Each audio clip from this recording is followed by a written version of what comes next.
राधे राधे, जय श्री कृष्णा। कहानी संग्रह में हमारे सभी श्रोताओं का हार्दिक अभिनंदन है। रामायण की कथा के कई सारे संस्करण उपलब्ध हैं, लेकिन इन सब में महर्षि वाल्मीकि द्वारा रची गई रामायण ही सबसे प्राचीन और विश्वसनीय मानी जाती है। राम सीता के जीवन पर कई तरह के महाकाव्य ग्रंथ उपग्रंथों की रचना की गई, लेकिन वाल्मीकि द्वारा रचित वाल्मीकि रामायण को ही रामायण का सबसे पुराना और मूल संस्करण माना जाता है। लेकिन कहानी का रूप देने के लिए इसके कुछ प्रसंगों को बदल दिया गया है। इन सभी ग्रंथों में राम सीता के मिलन से लेकर वनवास और रावण के अंत की कथा अवश्य मिल जाएगी, लेकिन इसके बीच कई सारी कहानियां जोड़ दी गई हैं जिनका कोई आज तक प्रमाण नहीं मिलता है। वनवास काल से वापस अयोध्या आने के बाद श्री राम और सीता जी को पहली बार जब पता चलता है कि वे माता पिता बनने वाले हैं, तो सीता के गर्भवती होने की सूचना मिलने पर पूरे महल में खुशियों का माहौल फैल जाता है। राम के साथ साथ परिवार के सभी सदस्य अत्यंत प्रसन्न थे, लेकिन यह खुशी बहुत देर तक टिकी नहीं। जब यह बात प्रजा तक पहुंची तो लोग सीता को शक की नजरों से देखने लगे। जल्दी ही यह बात सबको पता चल गई कि सीता जी अपने पति से दूर लंका में रहकर आई हैं, और यह सब जानते हुए भी श्री राम ने उन्हें अपना लिया है। लंबे समय तक रावण की लंका में रहने के बावजूद भी सीता जी अयोध्या के महल में सुखी थी, और यह बात वहां के नागरिकों को चुभने लगी। अयोध्या की सभी पत्नियां राम का उदाहरण देकर अपने पति का विरोध करने लगी। जब यह बात श्री राम के पास पहुंची तो सीता जी ने स्वयं ही अयोध्या को छोड़कर चले जाने का फैसला कर लिया। लक्ष्मण सीता को जंगल तक छोड़कर आए, जहां महर्षि वाल्मीकि उन्हें आकर ले गई। उस समय सीता जी गर्भवती थी, लेकिन प्रजा का ध्यान रखते हुए सीता ने एक आम सन्यासिन बनने का निर्णय लिया। महर्षि वाल्मीकि ने सीता को अयोध्या की सभी बातें भुलाकर एक सामान्य जीवन व्यतीत करने की सलाह दी। कुछ महीने गुजरने के बाद आखिर वह समय आ गया जब सीता जी ने अपनी संतान को जन्म दिया। इस बीच न उन्होंने अयोध्या के साथ किसी प्रकार का कोई संपर्क साधने का प्रयास किया, और न ही वहां से वाल्मीकि आश्रम में कोई संदेश आया। कहा जाता है कि सीता जी के अयोध्या छोड़ देने के बाद श्री राम अंदर से बहुत दुखी रहने लगे थे।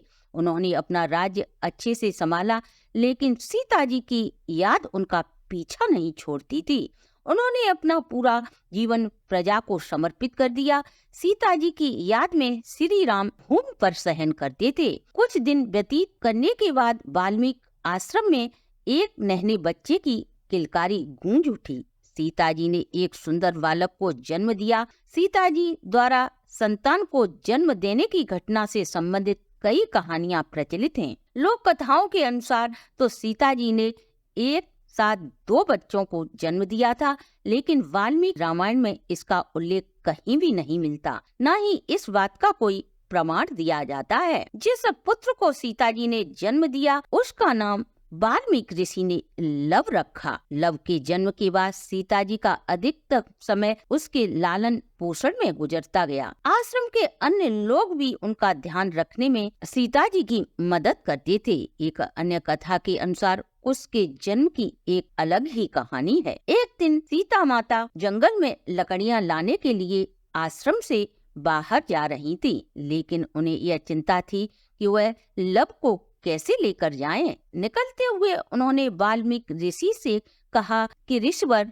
लव का ध्यान रखना। सिर हिलाते हुए जवाब में हाँ कहकर ऋषिवर अपने ध्यान में मग्न हो गए। लेकिन जैसे ही सीता जी कुछ आगे बढ़ी तो उन्होंने देखा कि महर्षि तो अपने ध्यान में मग्न हैं, ऐसे में लव का ख्याल कौन रखेगा। सीता जी लव को साथ लेकर जंगल में जाने का निर्णय कर लेती हैं, लेकिन जब उन्होंने लव को उठाया तो महर्षि ने यह दृश्य नहीं देखा था। कुछ देर बाद जब महर्षि ने इधर उधर देखा तो उन्हें लव कहीं भी दिखाई नहीं दिया, और उन्हें यह भय हुआ कि लव कहीं चला गया होगा या किसी जंगली जानवर का शिकार हो गया होगा।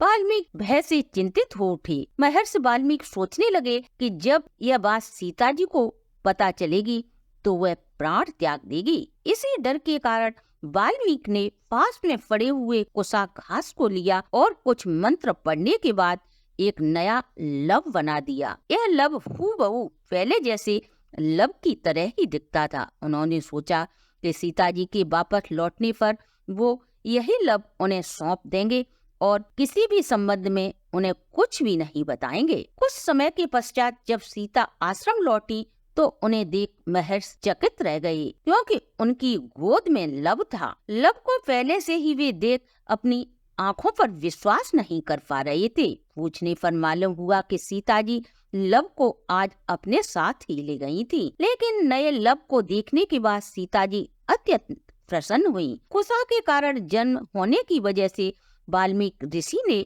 उसका नाम कुश रखा और वह श्री राम और सीता जी की दूसरी संतान के रूप में जाना गया। तो बंधुओं, ये थी सीता माता के दूसरे पुत्र होने की संपूर्ण कहानी। अगर आपको हमारी प्रस्तुति अच्छी लगी हो तो आप हमारे चैनल को लाइक, सब्सक्राइब और शेयर अवश्य करें।